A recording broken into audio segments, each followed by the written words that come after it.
Continue tomorrow as highs reach the mid to upper 60s. That's your forecast first. NBC 10 News at 5 starts now. Live from your local news leader, this is NBC 10 News at 5. Right now, a West Monroe school crossing guard hit while on duty this morning. What happened, and will the driver be facing charges? And a weekend altercation at the mall has led to a lot of social media discussion. Was there a shot or not? Our Bria Jones spoke with police to get the truth. Plus, a toddler in Arkansas has lost an eye after being shot by a flare gun, but police and family are at odds over who actually pulled the trigger. Happy Monday, and thank you for joining us. I'm Randy Ayala. Gordon is off tonight. Our top story at 5, a local crossing guard is in the hospital after being hit by a car while on duty. NBC 10's Brian Briggs caught up with the school and West Monroe police to get more details on the accident. He joins us now with more. Brian. Yeah, that's right, Randy. It was a scary morning at Boley Elementary School where their crossing guard was hit by a car. The accident occurred close to 8 o'clock this morning in front of the school shortly after the first bell rang. An investigation has been launched into the accident, but we know she was taken to Glenwood Regional with non-life-threatening injuries. Boley Elementary is located off of Cypress Street, which is a busy street in itself and is considered one of the busiest crossing areas in Ouachita Parish. Sometimes people aren't aware of school zones and the danger, and she's always there trying to slow people down and get them to follow the rules, and I think that this person just passed right on through without following her rules.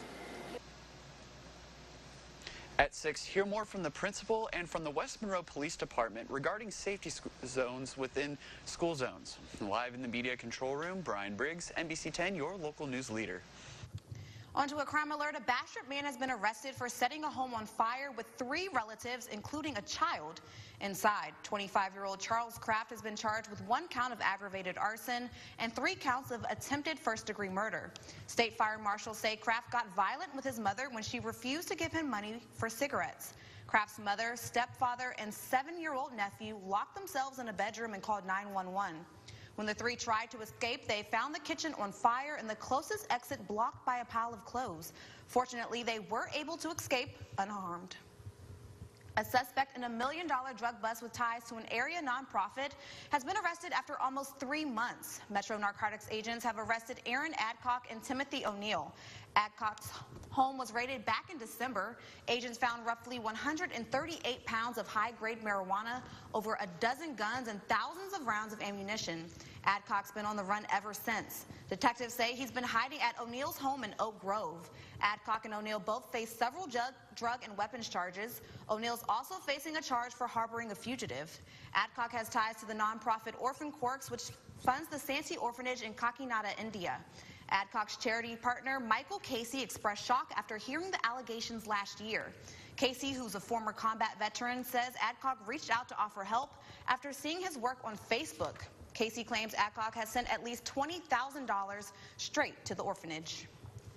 Chaos at Pecanland Mall circulating on social media, sparking rumors of a shooting. NBC 10's Bria Jones talked to police to set the record straight on what happened. Bria, what have you learned? Well, Randy, Monroe police say there was no shooting and that it was a fight between 2 juveniles that started all the confusion. Here's one of the videos that was posted on Facebook. You can see several Monroe police officers surrounding someone in the food court as this was happening. Police say people started running throughout the mall and someone knocked over a fixture, which made a loud noise. The 2 juveniles in the incident were arrested, and as of right now, it's unclear if any charges were filed. MPD says so far they've not received a single report confirming a gun sighting. We cannot find not one person who said they saw a gun. And think about this. You have a mall full of people and you have somebody shooting a gun. Somebody would have seen something. There was no reports of anybody seeing a gun, only them hearing a noise that sounded like a shot. At 6, hear the mayor's response to the drama at the mall and what some residents have to say about safety concerns. In the studio, Bria Jones, NBC 10, your local news leader. Thank you for setting the record straight, Bria. To Shreveport now, where police are investigating a Sunday afternoon drive-by shooting that left several teens injured. Police say a group of teenagers was walking just after 2 Sunday afternoon when an unknown assailant or assailants opened fire. At this time, police know 4 teens were injured, 3 of whom were taken to a local hospital and the 4th was treated at the scene.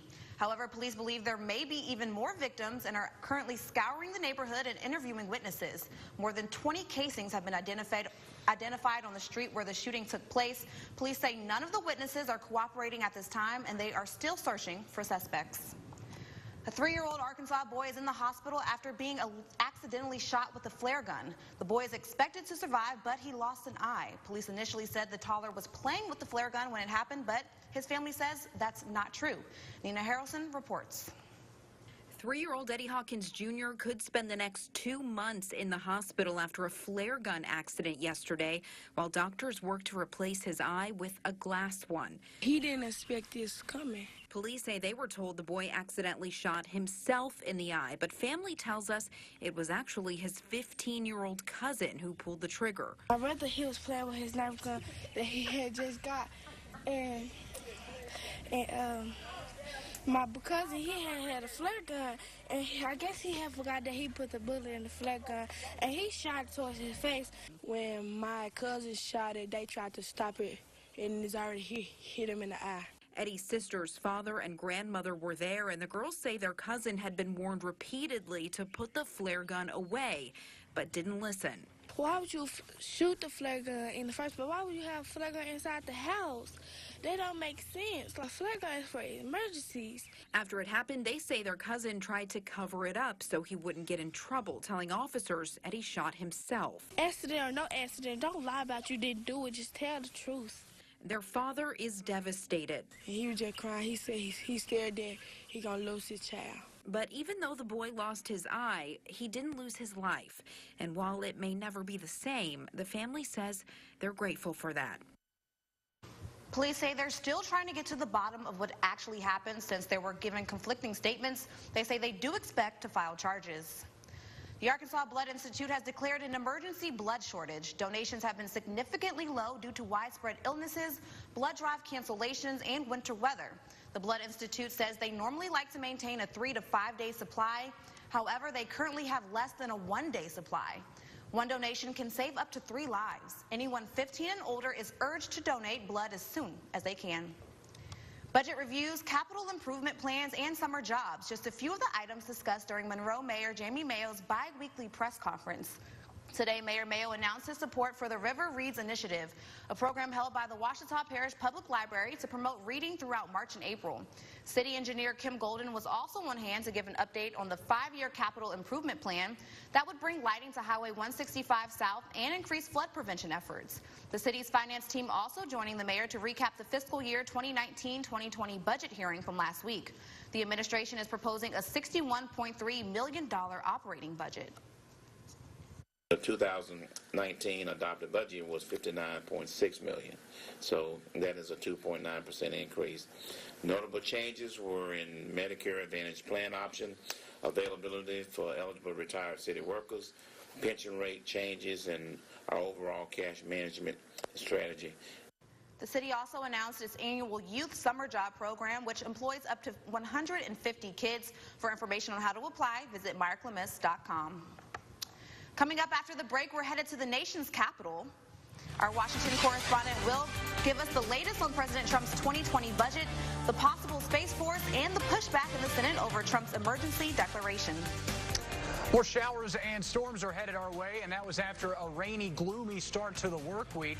Tomorrow, more of the same, but generally dry. But again, more rain, some of it heavy at times, and maybe some stronger storms before the week's end. A full look at the forecast is NBC 10 News at 5. Join us for the Relay for Life of Northeast Louisiana, Friday, March 15th from 6 till 10 at the Ike Hamilton Expo Center in West Monroe, with all proceeds to benefit the American Cancer Society. To participate, visit our website today. Hey, what's going on, Little Rock? It's Mr. LB Crew from The Voice. I'm so excited to be representing Little Rock in my hometown, El Dorado. Thank you all so much for your support this season, and be sure to keep watching the show. The Voice, tonight at 7 on NBC 10.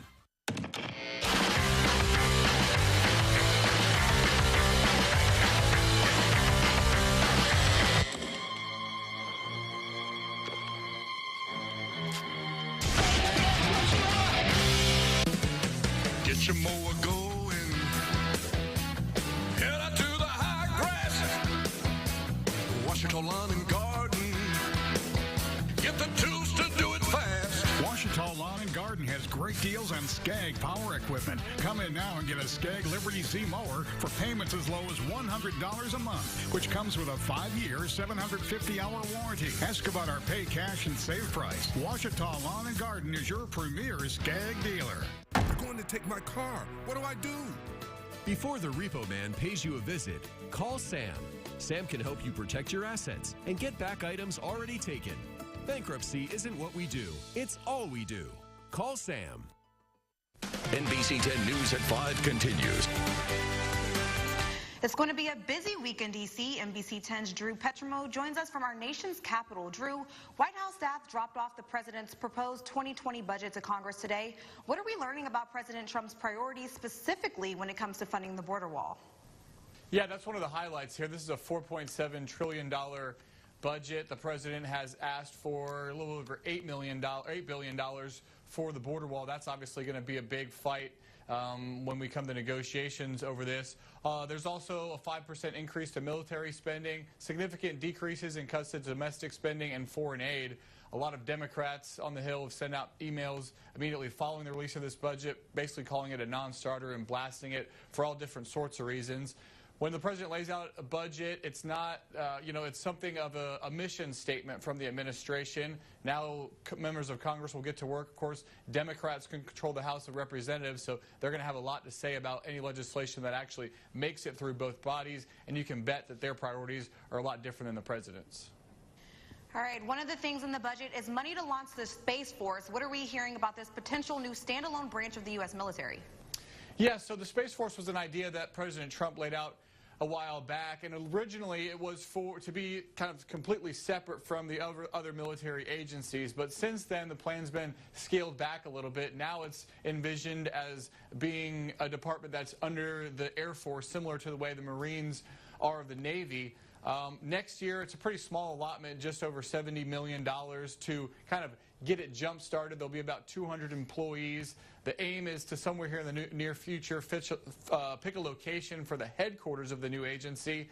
Some states like Alabama, Florida, California, Colorado are seen as top contenders because they already have a space infrastructure in those states.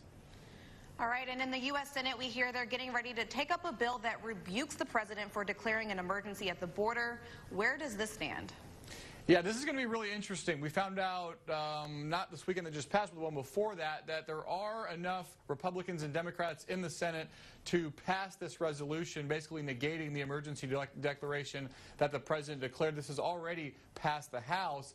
The problem is the president has promised to veto this, and there's no indication that there's an override majority in either the House or the Senate to sustain a veto that comes from President Trump.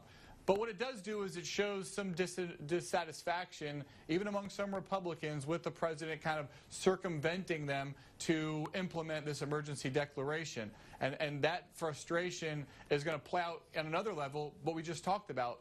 In this budget, the president is asking for even more money for border wall. Now, that might play into what is also going to be a legal battle over whether or not he's going to be able to give this money.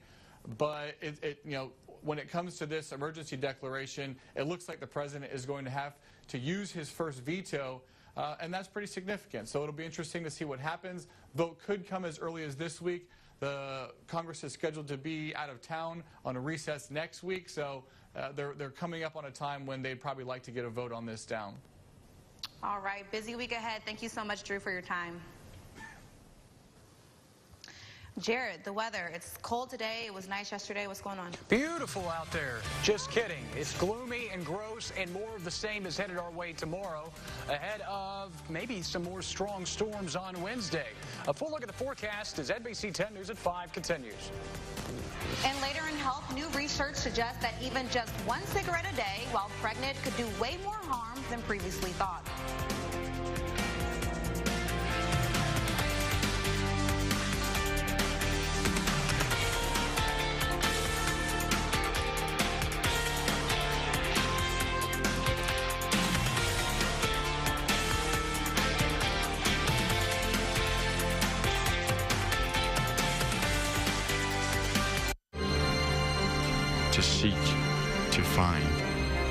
not to yield, but I will fight it when I wake